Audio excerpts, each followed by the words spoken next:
रात्री 2 वाजले होते. राहुलच्या फोनवर एक अनोळखी नंबरवरून मेसेज आला. तुझ्या प्रेमाची खरी बाजू बघायची का? तो झोपेतून दचकून उठला, मोबाईल हातात घेतला आणि मेसेज वाचला. त्याच्या कपाळावर घाम फुटला. हा कोण आहे आणि तो काय बोलतोय? आणि पुढचा मेसेज आला. जर विश्वास ठेवत नसशील तर या ठिकाणी ये, पण एकटाच. आणि खाली एका हॉटेलचा पत्ता होता. राहुलला धडधडू लागलं.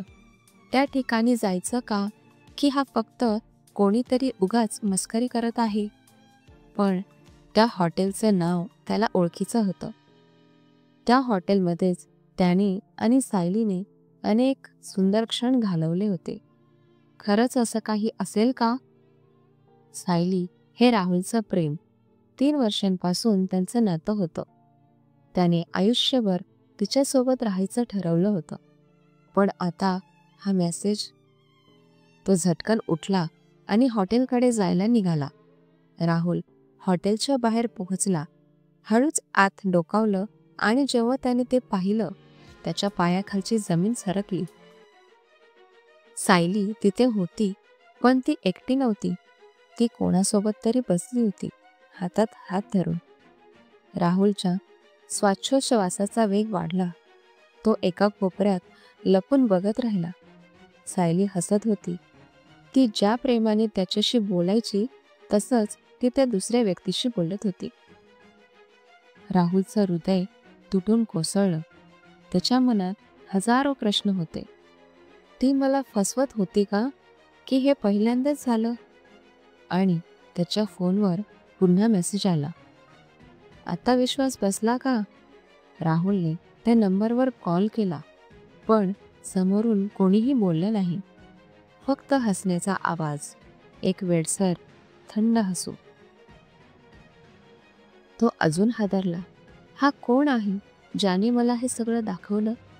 राहुल तिथून निघाला, डोक्यात विचारांचा गोंधळ. घरी जाऊन त्याने सायलीला कॉल केला. ती नेहमीसारखंच प्रेमळ आवाजात बोलली, हाय, काय करत होतास? राहुल सुन्न झाला. ती इतक्या सहजपणे बोलत होती जणू काहीच झालं नव्हतं. त्याने तिला काही विचारलं नाही.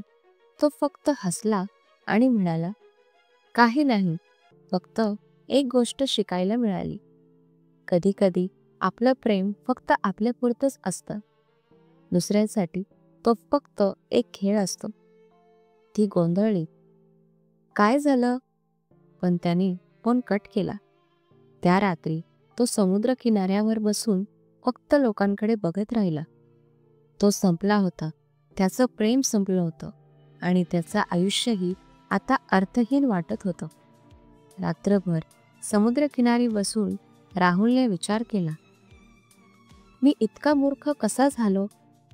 त्याने जिच्यावर प्रेम केलं तीच त्याला फसवत होती आणि कोणीतरी तिसऱ्याच त्याला हे दाखवत होतं. पण आता प्रश्न होता, हा मेसेज पाठवणारा कोण होता आणि त्याला हे कसं कळलं? त्याने तो नंबर ट्रू कॉलरवर शोधला, पण कोणताही डेटा नाही. पण राहुल शांत बसणार नव्हता. त्याने ठरवलं, तो सायलीच्या खोट्या प्रेमाचा पूर्ण पर्दाफाश करणार. सकाळी तो थेट तिच्या घरी गेला. तिने दरवाजा उघडताच तो तिच्या डोळ्यात सरळ पाहत म्हणाला, काल रात्री कुठे होतीस? सायली दचकली, पण नॉर्मल असल्यासारखं म्हणाली, मी तर घरी होते. का? आता राहुलला खात्री झाली, ती सरळ खोटं बोलत होती. तो तिला पुन्हा विचारतो, खरं सांग सायली, नाहीतर मी स्वतःच सांगतो.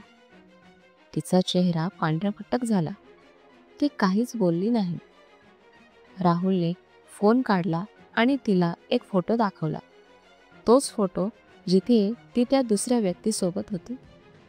सायली आता पूर्ण तणावात होती. तिने काही सेकंद डोळे मिटले आणि शेवटी म्हणाली, राहुल, मी खरंच तुला फसवलंय, पण मला तुला दुखवायचं नव्हतं.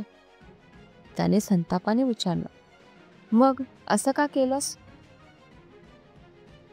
ती म्हणाली, कारण तो माझ्या आयुष्यात आधीपासूनच होता आणि त्यामुळेच मी कधीच तुला मनापासून प्रेम दिलं नाही. पण सत्य सांगण्याची माझी हिंमत झाली नाही. हे ऐकून राहुलच्या हृदयात अजून खोलवर घाव बसला. तो एक शब्दही न बोलता तिथून बाहेर निघून गेला. तो घरी पोहोचला आणि परत एकदा त्या अनोळखी नंबरवर कॉल लावला. यावेळी कोणीतरी बोललं, मीच आहे, तुझा मित्र सक्षम. राहुल आश्चर्यचकित झाला. सक्षम? पण तुला हे सगळं कसं कळलं? सक्षम हसून म्हणाला, भाऊ, प्रेमात पडताना फक्त डोळे उघडे ठेवायचे. मी तिला अनेकदा दुसऱ्यासोबत पाहिलं होतं, पण तू तिच्या प्रेमात इतका गुंतला होतास की तुला काहीच दिसत नव्हतं. राहुल सुन्न झाला. त्याने सक्षमची आभार मानले, कारण आज त्यानेच त्याला एका मोठ्या फसवणुकीपासून वाचवलं होतं. त्या दिवसानंतर राहुल पूर्ण बदलला. तो स्वतःसाठी जगायला लागला.